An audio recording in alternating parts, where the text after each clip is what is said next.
El capítulo 10 tenemos que estudiarlo junto con segundo de Crónicas 28. Isaías continúa describiendo los errores de su pueblo y cómo Asiria les haría daño. Pero al mismo tiempo los asirios también serían castigados por sus maldades. Siempre hay importantes lecciones para nosotros en estos capítulos. Dios dedica tiempo para describir la maldad que imperaba en aquella época en su pueblo. Ay de los que dictan leyes injustas y prescriben tiranía, para apartar del juicio a los pobres y para privar de su derecho a los afligidos de mi pueblo, para despojar a las viudas y robar a los huérfanos, dice los versos iniciales del capítulo. La injusticia en el pueblo de Dios era causada por el rey que ellos tenían de nombre Acaz. En segundo de Crónicas 28 vemos que desde el inicio de su reinado él se apartó de Dios y por eso lo entregó a Siria, a Peca de Israel, de quienes ellos recibirían mucho daño. También los atacaría Edom, dice el versículo 17. También los filisteos, dice el verso 18. ¿La razón cuál era? Porque Jehová había humillado a Judá por causa de Acaz, por cuanto este hombre había actuado con desenfreno y había pecado gravemente contra Jehová.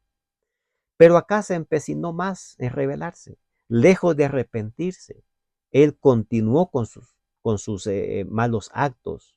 Por tanto, Dios permitió que Asiria también los atacara, aunque no los destruiría por completo. Isaías nos dice acá que Dios permitió que los asirios penetraran en Jerusalén, le hicieran daño con propósitos redentores. Dice acá el verso 15, el verso 5, Asiria, vara y bastón de mi furor, en su mano he puesto mi ira, dice el Señor. Siempre veremos en el Antiguo Testamento que las naciones enemigas siempre estaban listas para devorar al pueblo de Dios. Al momento que el pueblo de Dios se desprotegía y daba sus espaldas al Señor, entonces estas naciones entraban y hacían estragos al pueblo del Señor, tratando de acabarlos para siempre.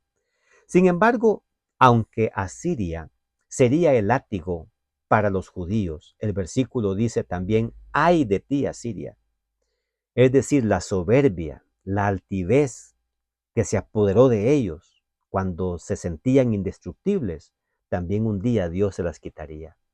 Por eso dice el verso 12, pero acontecerá que después que el Señor haya acabado toda su obra en el monte Sión y en Jerusalén, es decir, después que el pueblo de Dios haya sufrido en manos de los asirios buscando arrepentimiento en ellos, pues Dios también castigará el fruto de la soberbia del corazón de los asirios y la arrogante altivez de sus ojos, dice acá.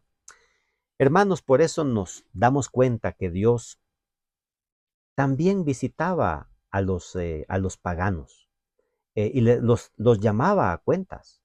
Podemos recordar, por ejemplo, que Jonás fue llamado para llevar un mensaje a los asirios. En esa época ellos se arrepintieron de todo corazón.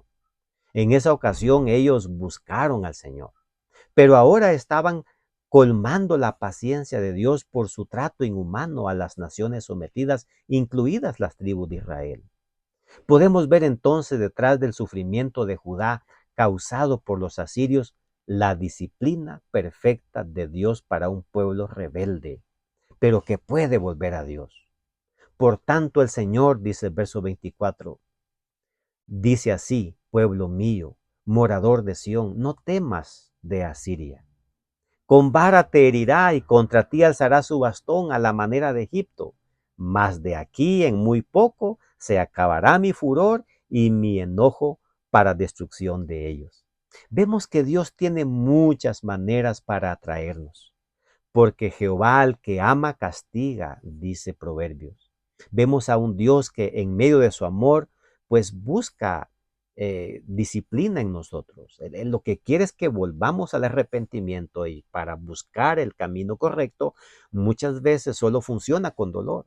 Así que en su gran amor busca que nos arrepintamos. Por eso dice Proverbios, no menospreciéis, hijo mío, el castigo de Jehová. La disciplina de Dios logra resultados positivos en nosotros. La disciplina es para que participemos de su santidad, dice Hebreos capítulo 12.